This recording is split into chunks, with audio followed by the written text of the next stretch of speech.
ہمارے خداوند یسوع کی انجیل مقدس لوکا کے مطابق اس کا 6 باب 36 سے 38 آیات تک۔ اس وقت یسوع نے اپنے شاگردوں سے کہا، تم رحیم بنو جیسا تمہارا باپ رحیم ہے۔ عیب نہ لگاؤ تو تم پر بھی عیب نہ لگایا جائے گا۔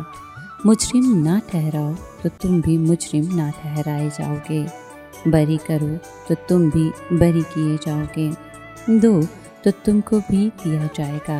اچھا پیمانہ دبایا ہلایا بھرپور تمہارے دامن میں ڈالا جائے گا، کیونکہ جس پیمانے سے تم ناپتے ہو اسی سے تمہارے لیے بھی ناپا جائے گا۔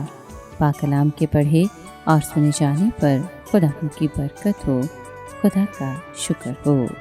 عزیز دوستو، ہماری دنیا بٹوارے، تنازعات اور عداوتوں کی فضا سے آلودہ ہے، اور مسیحی روزوں کا حتمی مقصد ہمیں مسیح کے اور قریب لانا ہے۔ یسوع مسیح چاہتا ہے کہ ہم اس کی مانند بنیں اور اپنے ساتھ برائی کرنے والوں کے ساتھ بھلائی کریں، کیونکہ اس نے ہم سے اس وقت محبت کی جب ہم گناہگار ہی تھے، اور صلیب پر ہمیں معاف کیا۔ جب ہم اس تعلیم پر عمل پیرا ہونے کی کوشش کرتے ہیں تو ہم مسیح کے پہلے سے زیادہ قریب آ جاتے ہیں۔ ہم نے ایسے لوگوں کو معاف کرنا ہے جنہوں نے ہمارے ساتھ زیادتی کی ہے، اگرچہ انہوں نے ہم سے معافی نہیں بھی مانگی۔ معافی روحانی، بدنی اور ذہنی شفا کا وسیلہ بنتی ہے، اور ہمیں کڑواہٹ، غصے اور نفرت سے آزاد کرتی ہے۔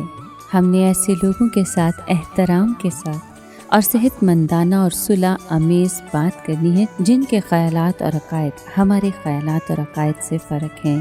ہمیں ان کے نقطہ نظر کو سمجھنے کی کوشش کرنی ہے اور اپنے اور ان کے درمیان دیواروں کی بجائے پل بنانے ہیں۔ یسوع مسیح ہمیں صلح کرانے والے بنانا چاہتا ہے۔ جہاں تک ہو سکے ہمیں اپنے ذاتی رشتوں میں اور پورے معاشرے میں صلح اور امن کی فضا کو ممکن بنانے اور قائم کرنے کی کوشش کرنی ہے۔ ہمیں صلح کرانے والے خدا کے بیٹے اور بیٹیاں بننا ہے۔ آئیے دعا کریں کہ ہم روح القدس کی قوت کے وسیلے سے اس تعلیم کو دل میں جگہ دیں، بلکہ دل کے تخت پر بٹھائیں۔ یسوع مسیح کے ساتھ اپنے روزانہ کے سفر میں اس تعلیم پر عمل پیرا رہیں۔ نجات اور صلح سے محروم دنیا میں مسیح کی زندگیوں کو تبدیل کرنے والی محبت کے روشن مینار بنے، تاکہ اس کی روشنی میں بہت سی زندگیوں کو نجات اور ہمیشہ کی زندگی کی راہ نظر آئے، اور وہ اس راہ کے راہی بن جائیں۔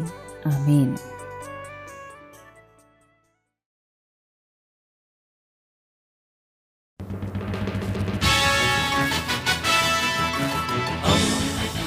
دوستی کا پیمبر، ریڈیو ویریتاس ایشیا۔